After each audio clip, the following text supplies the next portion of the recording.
school year, mga kapuso. Pinamanang balita.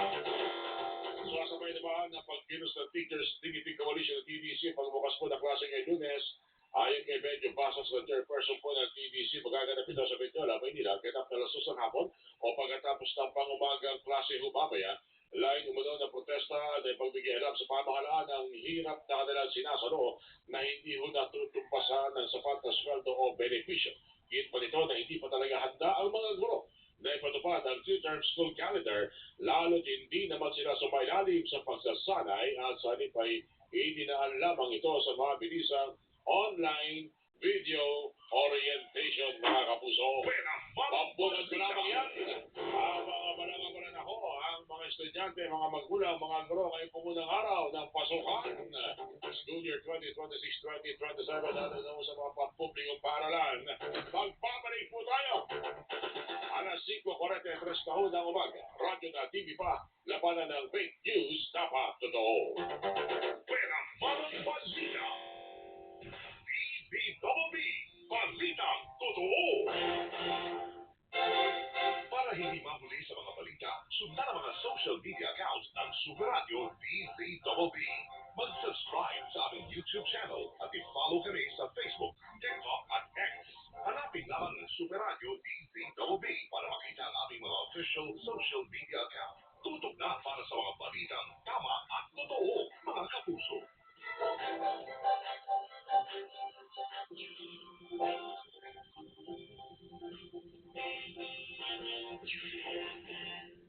Tama-tama, grabe ang init ng inyong suporta. Tayo pa rin ang #1 sa Mega Manila, Super Radio DBBB, ang #1 AM station at Barangay LS 97.1, ang #1 FM station. Maraming salamat mga kapuso. It's another chance to reach new levels. Discover new goals. Acquire new skills. And add new friends to the list. This back-to-school season.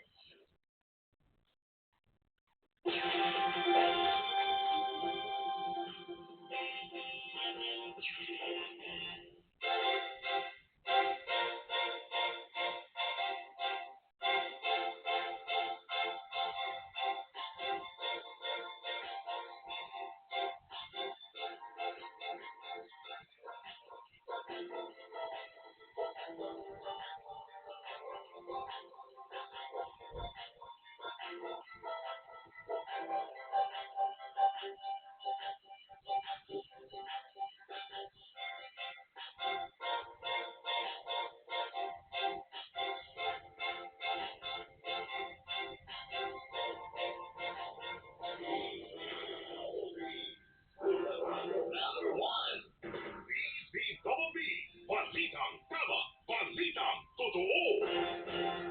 Pinamanang balita. Wow, umuusok po ang ating YouTube. Good morning po sa inyo, napakaaga. At libo-libo na agad ang aking nakikita bumabati ulit ng good morning. At pati na rin po pagbati sa mga estudyante at mga maguro at mga guro kayo pong araw na ito.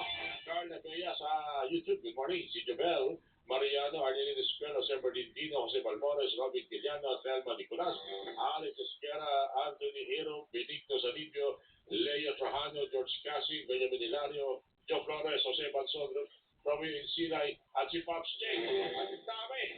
Alamin agad natin, nasa lungsod ng Pasig, si Mark Macaranan, Rizal High School. Isa yan sa mga malalaking eskwelahan po dito sa Metro Manila sa buong bansa.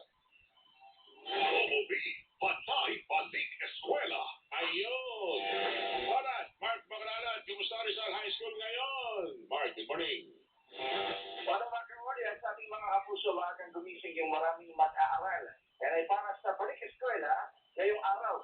Alam mo, pasado alas 4 ng madaling araw, ay may mga nakita na tayo ng mga estudyante na nandito sa gate ng Rizal High School. Itong Rizal High School ay isa sa pinakamalaking secondary school dito sa Pilipinas at dati nga, napasama pa ito sa Guinness Book of World Records na pinakamaraming populasyon na high school sa buong mundo. At dito sa ating pag-ikot, makita mo, papasok na ngayon yung mga maraming estudyante, excited sila pumasok para sa kanilang unang klase ngayong araw. According, kwento ng mga estudyante, excited sila para sa pasukan, maliban kasi sa panibagong mga matututunan, makikita rin nila yung kanilang mga dating kaklase, mga kaibigan, at magkakaroon din sila ng mga bagong kakilala.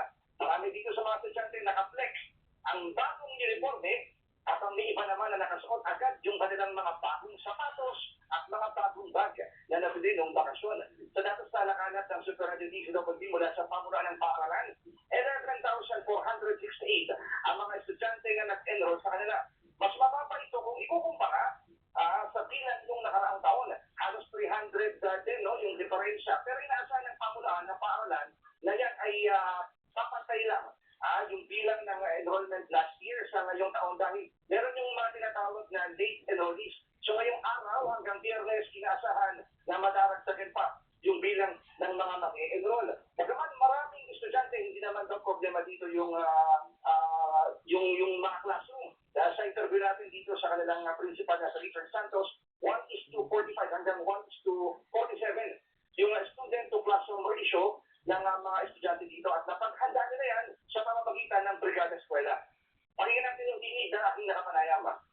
Ako, excited ako sa bagong sulit natin dahil makakakaroon ko na ng mga bagong klase at mga bagong memories ko na mga klase sa mga klase at siyempre at siyempre mga maraming matututunan sa bagong sulit na ito at sana ay lalo pang gumaling sa pularan ng mga estudyante. Yan ang dinig.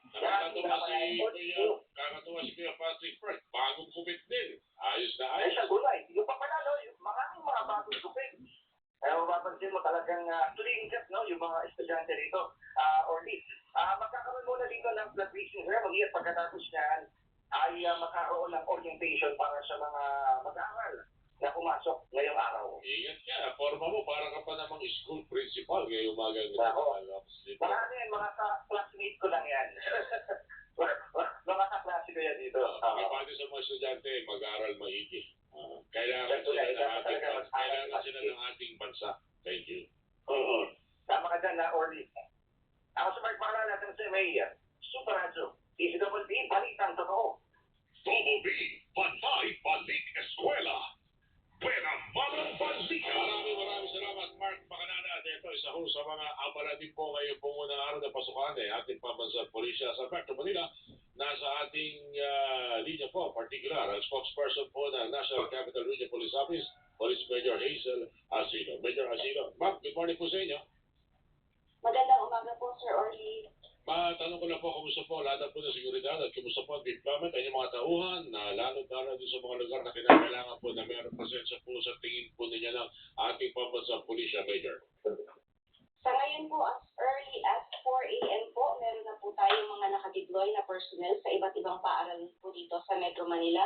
Nasa 4,402 police personnel po yung ating inilatag sa ating nasa 285 na police assistance desk. Meron po tayong 1,019 na mobile patrol personnel at 1,112 na foot patrollers po na inilagay natin sa mga paaralan, terminal, footbridge, at sa mga pamunahing lansangan po dito sa Metro Manila. Sa ngayon ba, wala naman tayong nakikita pang problema o sa inyong palagay ay kinakailangan kailangan pa lang dagdagan ng presensya ng pulis sa eskwela ito, dapat araw-araw merong pulis. Ganun po bang assessment na nangyayari ginagawa ngayong first day of school, Major? Yes po.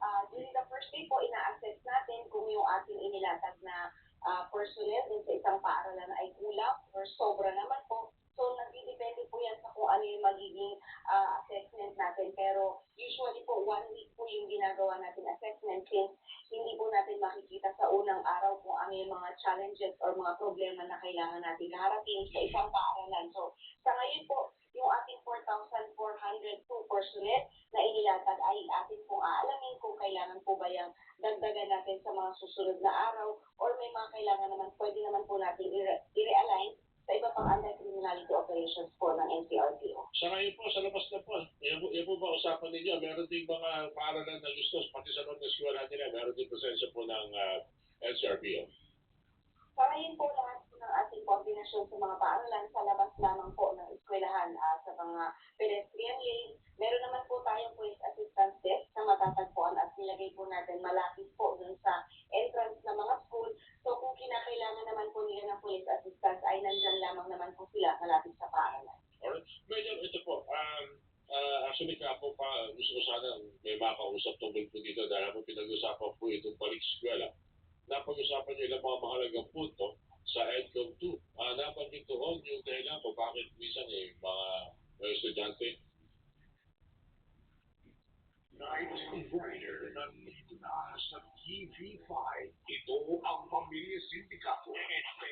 Pamilya Baltobi, powerful and scary.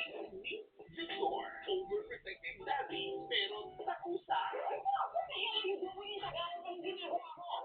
And she's Donabelle, the wife, a lover, and akasabwat. And Tiara, ang malaanghel na bibihag sa puso ni Nicoy at tagapagmana ng mga dark secrets ng family. Hanggang kailan sila pagbubuhay at sa mga secrets in Drive, weeknights 8 p.m. sa TV5.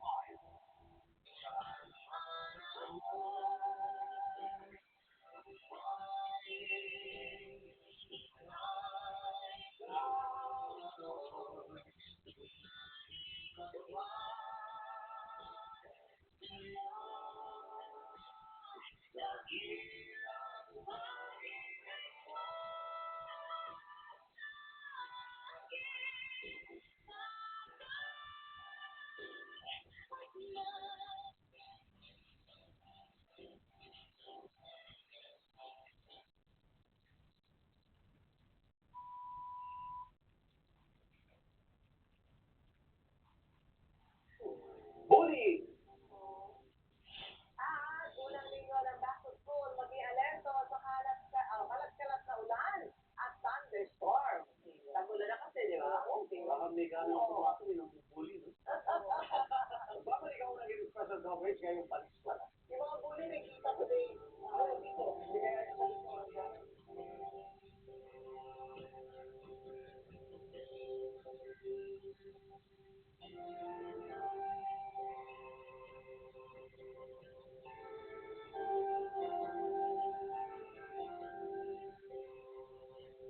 I love my hand-spray Skechers Slip-In. Yes, the photo shoot's gonna be at the studio. You just step in and go. No bending down. Now the boardwalk. They're super comfy. Now it's all yours. So I can be ready for anything. Try Skechers Slip-In. You want great hair? Pero susot siyang sa tiyan? Try new Pantene Bond Repair Treatment. Pro Vitamin Pearls and Collagen. Repairs up to 100% more damage and smoothens out the tiyan easily. A miracle? It's Pantene. Kahit pa ba, ay dapat mag-down.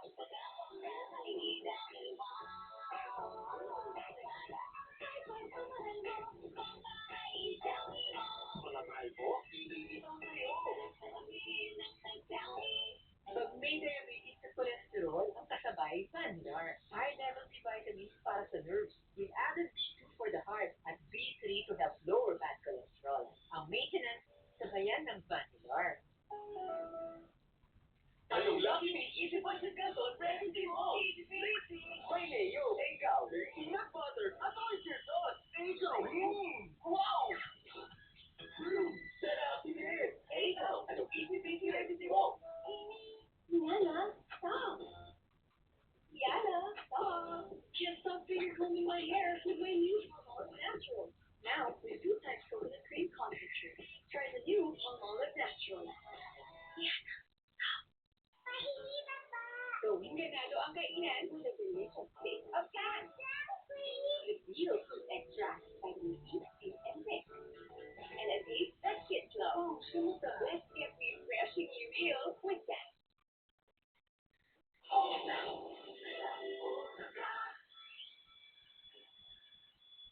Mga yan, nagbabalik ako ng special coverage.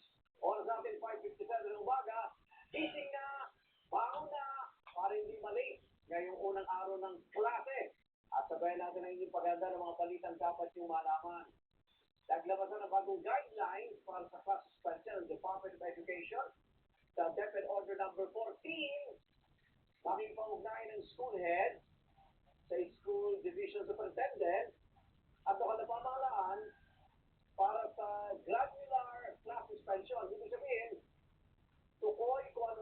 o baitang ang apektado lang at kailangan magkansila ng pasok. May 4 na level ang pagtugon ng mga paaralan kung may kalamidad, sakuna, gulo o krisis sa kalusugan. Level 1 ang hayo o continue. Tuliro ang face-to-face classes kung ligtas sa mga mag-aaral at guro. Level 2, hinay o ease-in kung kailan may minor class disruption, kaya itutuloy ang pag-aaral sa flexible na paraan. Pwedeng online synchronous classes ang modules. Hinga o check-in ang level 3 kung saan mas prioridad ang well-being ng mga guro at mag-aaral. Level 5 ang hinto o stop. Tigil muna ang lahat ng uri ng pag-aaral dahil papanganib sa komunidad. May nakalimutan kayo. Lito. Alam ko ano. Suspension lang yan. Balik na tayo sa tignan na number 1, number 2, number 3. Ang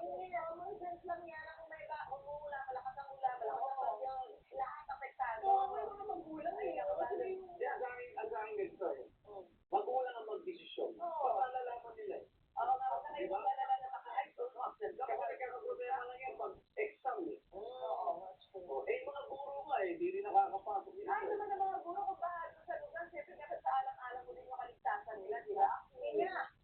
O kaya, Sa Malacanang. Bueno, paalam naman tayo mga kapuso. And again, sana'y maging maayos po ang unang araw ng pasukan. Sa ating po mga estudyante, mga magulang at mga guro. Thank you. Ginang Pinson, good morning. Si Nak Tagtagan, Parinap, good morning. Paring Alfred Sabala, pakipati sa iyo may bahay. Happy 56th birthday. Milady Sabala. Milady Sabala, happy 56th birthday. Ito, susunod na.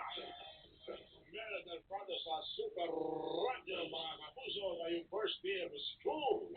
Alaga naman.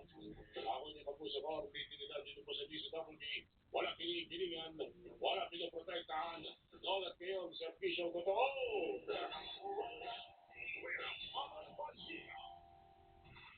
DCWD, Balita Totoo.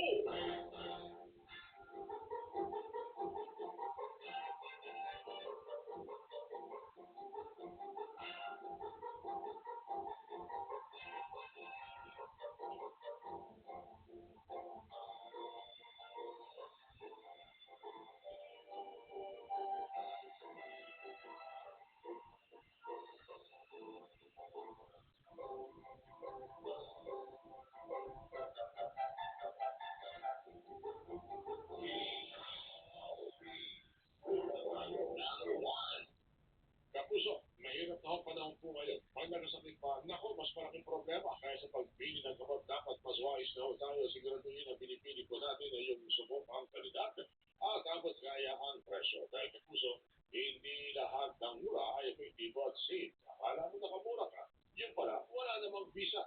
At hindi naman kailangan mahal para maging sigurado sa quality. Paalala po ng Unilab, bilhin na tunay na quality sa presyong abot kaya.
I'm Jason. She stole my heart. Ay, bacon. Kailangan mo lang ako sa chocolate. Para maghanda dito lahat namin. The Master Cutter, $9.45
Jocelyn Andaya, handa-handa na po ang kagawaran para sa pagbubukas ng klase. Magpapakalat naman ng Philippine National Police na mahigit sa 55,000 mga tauhan upang matiyak ang kaligtasan ng publiko at mapanatili ang kaayusan sa pagbabalik eskwela ngayong araw. Samantala, sasabayan ang kilos protesta ng grupong Teachers Dignity Coalition. Unang araw, ang pagbubukas po ng klase ngayong araw sa Mendiola, Maynila para ipagbigay alam sa pamahalaan ng hirap na kanilang sinasalo na hindi naman po natutumpasan ng sapat na sweldo o benepisyo. Malawakang reforma inilatag po ng DepEd ngayong school year para naman matulungan ang mga paaralan na matutukan ang mas mahusay na pagkatuto ng mga estudyante at mas palakasin ang suporta ng mga guro o sa mga guro kabilang po ang paglipat naman sa 3-term school calendar mula sa dating 4 na markahan o 4 grading system. Learning continuity in emergencies policy para ho sa malinaw na mga patakaran upang maipagpatuloy ang pag-aaral sa panahon po ng mga sakuna. Mas pinasimple na lesson planning ng mga guro at binago po ang alituntunin sa assessment at grading system. Ipatutupad sa buong bansa ang strengthened senior high school curriculum ngayong school year. Nakatak na rin makatanggap ang mga pampublikong guro ng 10,000 piso na teaching allowance.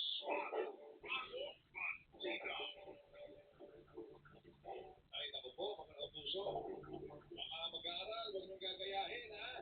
Yung mga nangyayari po sa Senado ngayon, dating Senate President Frank Drilon, naniniwala na dapat nang mamagitan si Pangulong Bongbong Marcos sa hidwaan naman sa Senado para matiyak na maayos ang takbo ng buong pamahalaan. Pero ayon kay Drilon, posibleng isipin na kalaban ng administrasyon na magiging sunuran sa palasyo ang mga senador kapag bumagit na ang Pangulo. Una nang sinabi ho ni Senador Alan Peter Cayetano na mag-ingat si Acting Senate President at Senate President Pro Tempore Sherwin Gatchalian sa umano'y posibleng pagpapagamit sa Malacanang. Ay kay Gatchalian, wala namang nagpapagamit sa kahit kanino. At mas mainam kung magkakaisa na po ang mga miyembro ng Senado para makabalik sila sa trabaho. Acting Senate President at Senate President Pro Tempore Sherwin Gatchalian, muling iginit na legal at naayon sa mga proseso at batas ang pagpapalit ng liderato ng Senado. Inigilalaan niya ito ng ehekutibo, kamara at iba't ibang samahan ng mga abogado gaya ng Integrated Bar of the Philippines. Ay kay Gatchalian, siya ang unang nag-impita kay Senador Alan Peter Cayetano para magpulong kaugnay po sa issue naman sa liderato at mas mabuting sila na muna ang mag-usap at gagawa ng paraan kung paano po ito maipagpapatuloy. Sa Facebook Live, sinabi ho ni Cayetano na mahirap humanap ng solusyon kung sino po ang tunay na Senate President dahil sa hawak niyang Philippine Constitution, Rules of the Senate at Biblia. Ang lehitimong Senate President ay ang nahalal ng 13 senador sa plenaryo. Malacanang, binigyan diin na tanging ang liderato ni Acting President at Senate President Pro Tempore Sherwin Gatchalian ang kanilang inikilala. Ayon kay Palace Press Officer Undersecretary Claire Castro, inikilala rin ng Kamara at maging ng Integrated Bar of the Philippines ang liderato ni Gatchalian. Sabi ni Castro kay Senador Alan Peter Cayetano na totoong lider at totoong public servant ang kailangan ng bansa. Sinusubukan ng Super Radio DCWB na kunin ang panig ni Senador Cayetano at mga miyembro ng minorya hinggil dito, pero wala pa silang tugon. Labing walo na umano'y dating bodyguard at bagmen ni dating Congressman Elizalde Co. Pinalaan ni Senador Alan Peter Cayetano sa pagdalo sa pagdinig ng Senate Blue Ribbon Committee ngayong araw. Sa liham po ni Cayetano sa kanilang abogado na si Attorney Levito Baligod, sinabi ho nitong hindi pinahihintulutan ng kanyang tanggapan ni Senadora Pia Cayetano na ni chairperson ng komite o ni Senador Rodante Marcoleta na chairperson ng subcommittee ang pagdinig. Nagpapala si Cayetano na kung dadalo ang 18 sa pagdinig ng komite ngayong araw, ay hindi sila makatitiyak ng procedural safeguards at proteksyon na ibinibigay na sa mga testigo sa investigasyon sa Senado. Una lang nanindigan si Senator Erwin Tulfo na siya lamang ang maaaring magpapawag po ng pagdinig ng Blue Ribbon dahil siya ang legitimate chairperson po nito sa ilalim ng bagong Senate Majority at wala ng iba. Bagong Balita! Mga senador na nagpulong sa Senado ng Huwebes na dinaluhan ng 18 dating mga bodyguard pagmen ni dating Congressman Saldico, walang parliamentary immunity o pumaspo sila sa mga kaso. Ayon kay Acting Senate President Pro Tempore Sherwin Gatchalian, hindi iyon lehitimong pagdinig ng Senate Blue Ribbon Committee, kundi pulong lamang na wala sa official records ng Senado dahil ngayong araw ang opisyal na pagdinig. Maasa naman si Gatchalian na sisipot sa pagdinig, mamaya ang 18 na dati unang bodyguard at kung hindi sila sisipot, maaaring gamitin ng Senado ang poder po nito na mag-contempt at magpa-aresto. Samantala, humingi ng paumanhin si Senator Erwin Tulfo sa mga kasamang senador kasunod po ng banta niya na ipa-aresto ang sinumang pagkakasamuli ng anilay banking pagdinig ng komite tulad po ng ginawa ni Cayetano o ng Cayetano Block noong Huwebes. Bagong Balita! Impeachment trial laban naman kay Vice President Sara Duterte maaari manong ipagpatuloy kahit 12 senador lamang ang dumating. Ayon kay dating Senate President Franklin Drilon, sapat na ang 12 senador para magkaroon po ng quorum sa Senado at quorum maging sa impeachment court. Ang 16 na senador ay kailangan lamang sa judgment of conviction. Pero araw-araw na paglilitis ay maaaring 12 senador lamang o senator judge ang present. Bagong Balita! Department of Public Works and Highways, pinag-aaralan kung dapat ituloy ang mga nakapingping nakatengang flood control project sa ilang lugar sa bansa.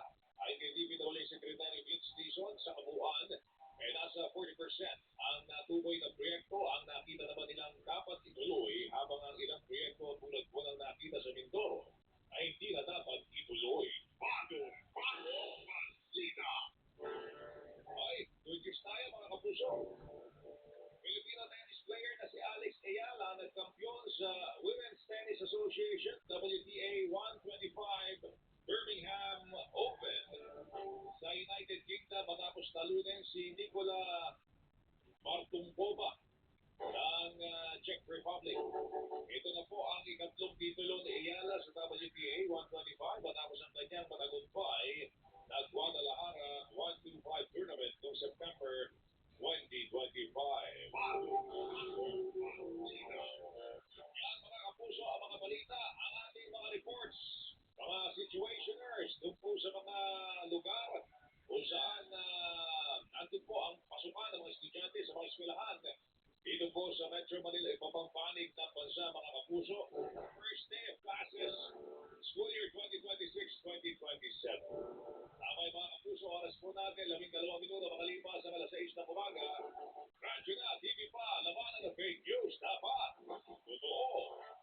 Meron El Prado sa Super Radio, DCWB. DCWB, Balita Totoo.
Hi! Welcome to Happy Sunshine App!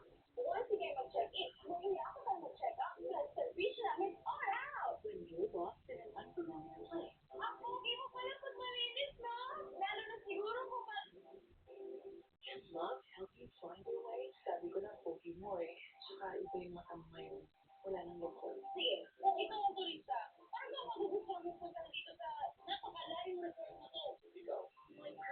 Monday night here on St. Richard.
Balita, totoo.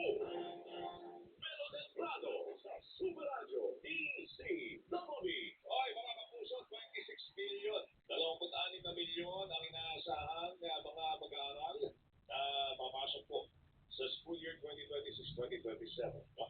Ito po naging pantaya dahil noong nakaraang taon, mga 26.4 million po, mga kapuso, ang nag-enroll noong nakaraang school year. So, mga ganon, yung figure na inaasahan po ng DepEd. Pagamat ngayong araw, ay meron pa rin pong nag-enroll. Tuloy-tuloy po yung enrollment, mga kapuso. Siyempre, mga estudyante ko natin, kanina lang, papunta ko po ako dito, mga kapuso, nakita ko marami ko naglalakad sa lansangan, papunta ko sa kanilang mga eskwelahan. Yung iba, siguro, bagong uniforme, may bagong pantalon. Iba naman, mana-mana na lang. Kung ano po yung pinagkalitan ni Kuya, yun na lang po ang kanilang sinusuot, mga kapuso. No? Siyempre, kung pwede pa naman, di ba? At kailangan bumili ng bago. Pero ganun pa rin po, mga kapuso, ang karaniwang problema pa rin kinakaharap po ng ating education sector. Siyempre, yung kakulangan pa rin po sa mga silid-aralan. Yun ang paunahin, mga kapuso. Yung pong kakulangan sa mga textbook.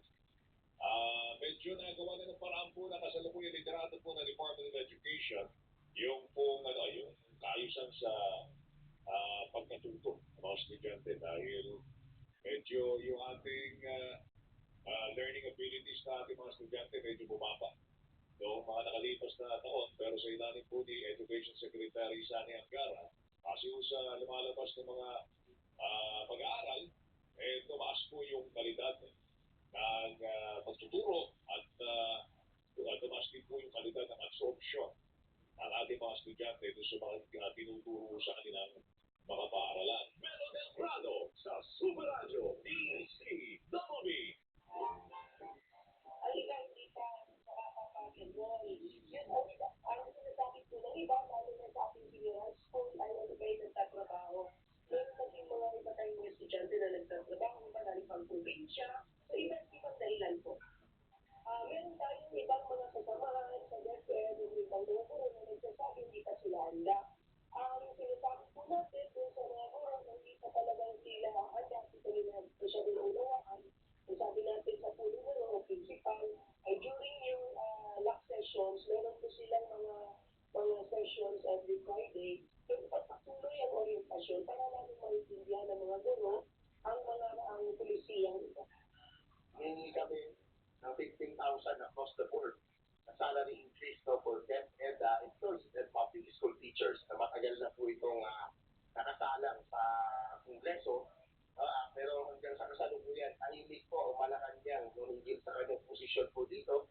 Ang hinihiling po namin yung support na sana dito na aktwal ng ating Secretary of Education.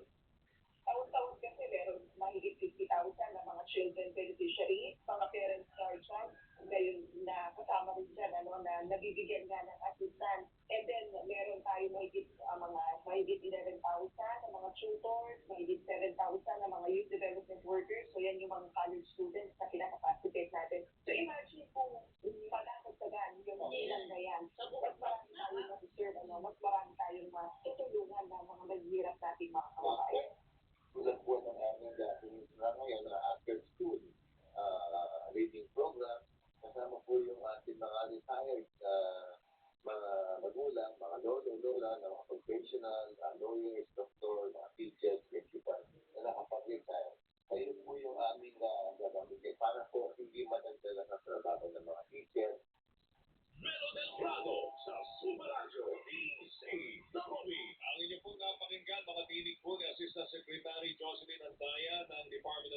Coalition ni Benjo Basa sa chairman po ng Teachers Dignity Coalition, ni Assistant Secretary Aileen Tumlao ng TSWD at yung National President and Founder ng National PTA Philippines, si Ginoong Willie Rodriguez, mga kapuso. Melo del Prado sa Super Radio DCWB. Kasabay nito, unang araw ng pasukan, mga kapuso, ang Teachers Dignity Coalition ay sasagawa po ng magkilos dito po sa Mindiola, dyan sa lungsod ng Maynila, malapit po sa Palasyo ng Malacanang para igiit yung kanila pong mga hinaing po ng mga guro, mga kapuso, maliban po doon sa paghingi po nila ng 15,000 across the board na wage increase, mga kapuso, ay ilan pa nila mga pasanin ang kanila pong itataing sa kanilang pagkilos. Ngayong araw na ito, dyan po sa Mindiola, mga kapuso, ang palasyo na Malacanang, ang gobyerno naman ay nagbibigay po ng mga non-wage benefits. Yun nga lang, mga kapuso, for this year, meron po silang ibibigay na 10,000 na teaching allowance para po sa ating mga guro. No? Pero for the whole year na po yun. Ang inihingi po ng mga guro natin, 15,000 a month na taas sweldo across the board para sa ating mga guro. Melo del Prado sa Super Radio DCWB. Pero kung posisyon dyan ang Department of Education, Secretary Sammy Hangara, wala pa rin pong tugod dyan ang ating Pangulong Bongbong Marcos. So, malaki ang problema ko ng ating education sector. Tapos nakikita pa ho yung mga halimbawa sa kanilang mga pinuno, mga kapuso, dapat nga, parental guidance recommended, no? Doon sa panonood po ng mga balita po kayo, mga kapuso, dapat ginagabayan po natin yung ating mga mag-aaral dahil kung ano ang ginagawa po ng matanda, ginagaya po ng bata. Melo del Prado, sa Sumagaya yung mga nakikita po natin mga balita po kayo, lalo na sa ating mga pinuno, mga kapuso, no? Okay po na unang araw po ng pasukan. Mga estudyante po sa President Corazon Aquino Elementary School sa Batasan Hills, Quezon City, balik eskwela na. Sabi natin ang balita niya mula kay Alan Gatusalan. Pasok! Balik eskwela. Ayan, balik eskwela na. Ngayon, patapos na si Reputi at pagsuspa ng mga estudyante. Kaya naman, may kasamang exercise, Monday of the Health. Oy, kasama po yung mga nanay, andyan pa. Yan, napakarami. Nasa likod natin yung gawin. Ayaw iwanan kahit na nakapasok na ng eskwelahan sa nilang kapasanan at kasama yan sa pagkakahasin ni Pagdon na makikita ngayon dito sa eskwelahan. Naalala ko ng aking kabataan, Alan. Pagka-first day of classes, excited ako dahil meron akong bagong sapatos, may bagong uniforme. Tapos, bago pa yun, siyempre, nabibili pa ako ng nanay ko sa Divisoria, mga gamit pang eskwela. So, very excited ako. Bago yung aking pencil case. Yung kapag lumaan bag ng kuya ko, ako gumagamit. Excited tayo pagka ganyan. Kamusta ano? Kamusta excitement dyan? Mga magkakahasin ko dahil hindi lang mga magulang, kundi mga estudyante nakikita natin na excited sa pagpasok sa yung araw. Pero maliban sa excited, pero ding mga eksena na hindi nawawala taon-taon kapag may pasok. Exciting na eksena. Exciting na ba eksena? Kaya na lamang yan. Parang akala mo na parehas yung mga magulang habang nakatingin sa kanilang mga anak. At meron din ang mga magulang na kahit nakapasok na sa loob ng eskwelahan itong kanilang mga anak. Ayun, nandun sa mga ng pedestrian overpass na hindi pa rin maalis. At siyempre, hindi wawala yung mga iyakan. Mga iyakan ng mga estudyante na ayaw mawanay sa kanilang mga magulang. Si Max ang tawag dyan, yung separation anxiety.